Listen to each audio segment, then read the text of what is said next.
Hi, I'm Todd. I'm Sophia. Stormy's not with us because she doesn't have a passport, and we are the Spindrift Empire.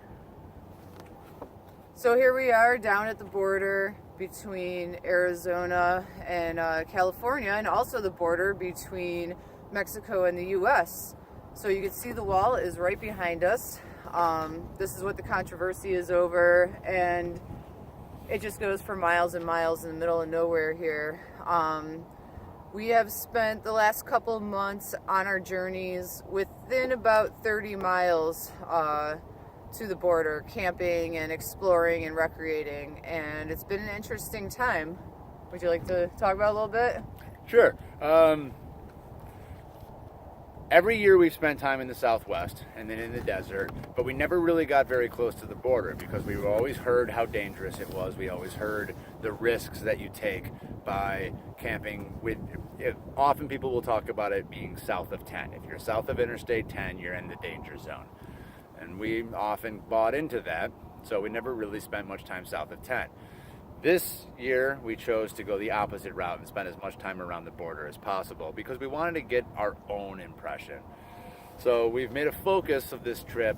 We've been to Juarez, we've been to Tijuana. After we're done filming this video, we're going to go to Algodones, which is another border town. You saw our video about Agua Prieta.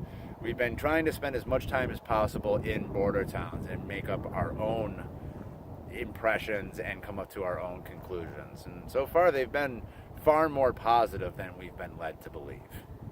Yeah, it's been awesome down here. There's a lot to do along the border in the U.S. There's tons and tons of mountains and different rock formations, and the Coronados have the Sky Islands, and it's just been incredible, and it's beautiful and wild, and it's unfortunate that, you know, there's so much controversy given to this area.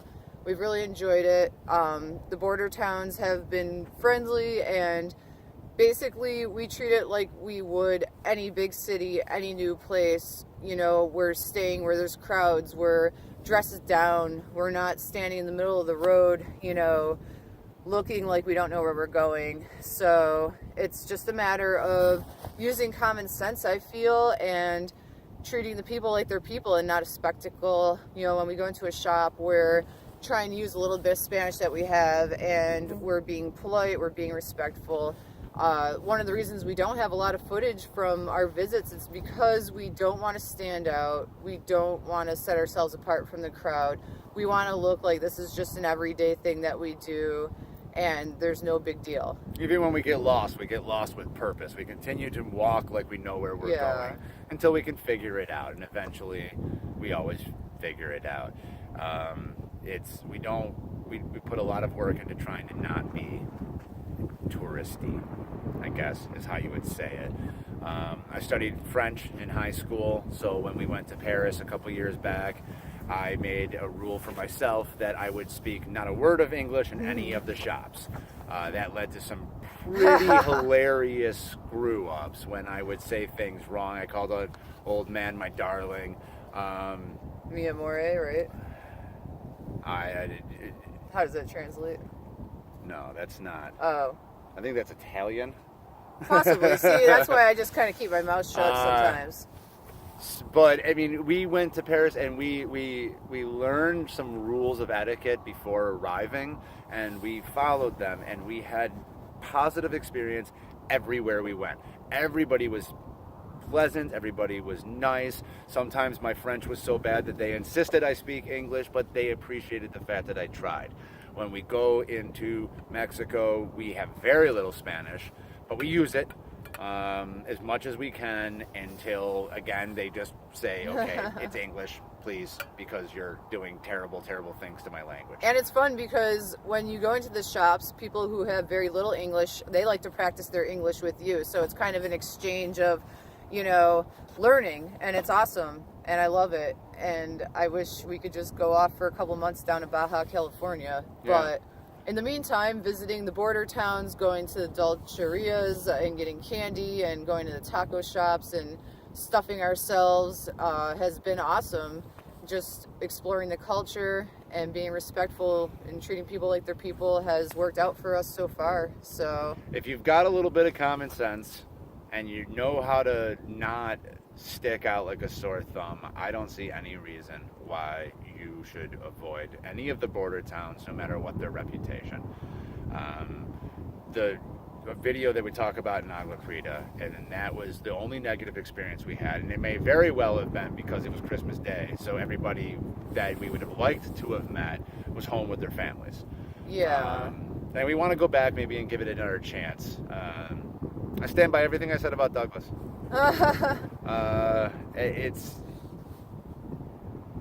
It's seen better days. I'm not about Douglas. It's just that, it's not what people have turned it into. I'm not saying that there's no problems. I'm not saying that there's no dangers, that there's no threats, that there's no risk. But it's not the horror show that people make it out to be.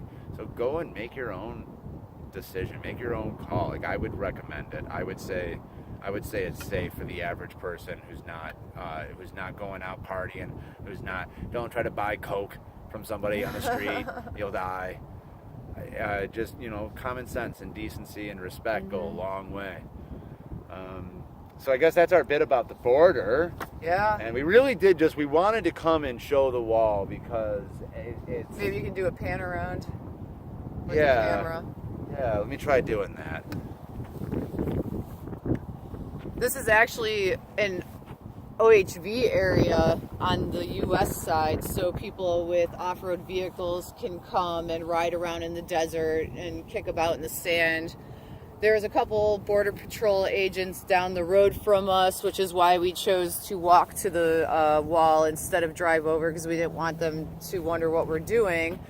There is a sign that says to stay 100 feet away from the wall. So, which now we've lost our plausible deniability. Yeah. By saying that on camera. I didn't know. There are also little placards over here that say International Boundary United States, which leads me to wonder if we're standing in a no man's land. Yeah. Our passports are less than 200 yards away from us. So yeah, I mean, it's just like there's a lot of talk right now about the border wall, about adding to it, about making it bigger, about making it prettier, about making it period. And it's here, and it is Probably, 12 feet tall? Oh, seriously, I could I climb it. don't think it's even 12 feet tall. I mean, I could climb it. It's got these little buttresses that go up to it. It's plenty enough for me to hop over it. It's a silly thing. It's a silly thing. And we don't need to go into all of the reasons why a wall is silly, because if you're interested in it, you can already find all of the reasons out there. And if you're not interested in it, nothing I say is going to change your mind. But I would like to say that here's some of it, and so that means all the problems are solved and we can all get back to work, right?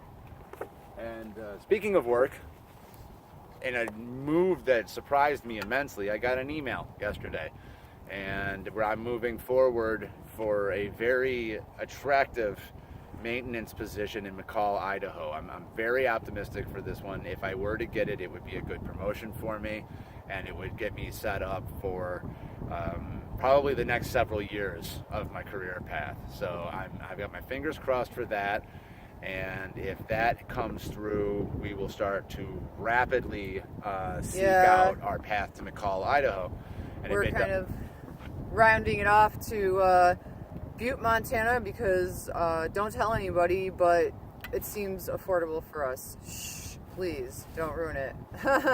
And if one of these jobs comes through and things change in time, we may end up in McCall.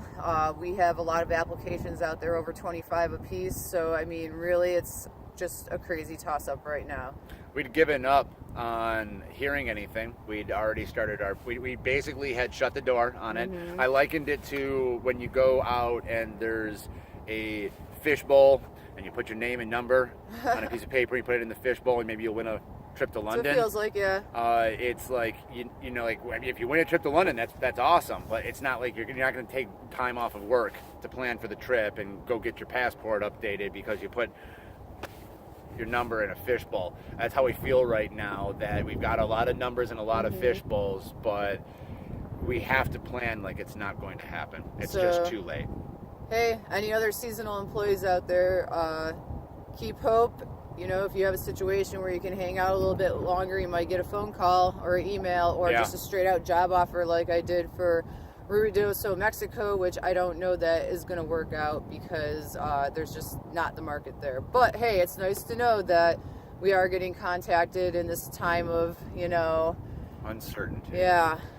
So it is moving forward, so we'll have updates on that as we go along. I don't know. This one's a little bit short, but I don't really have anything much more to say, and I want to go eat tacos. Yeah, let's go eat some tacos. Thanks, guys. Don't forget. No, we stumbled on that. We've been stumbling on this one a lot lately, so let's do let's do a countdown. 3, 2, 1, and don't forget to like, comment, and subscribe.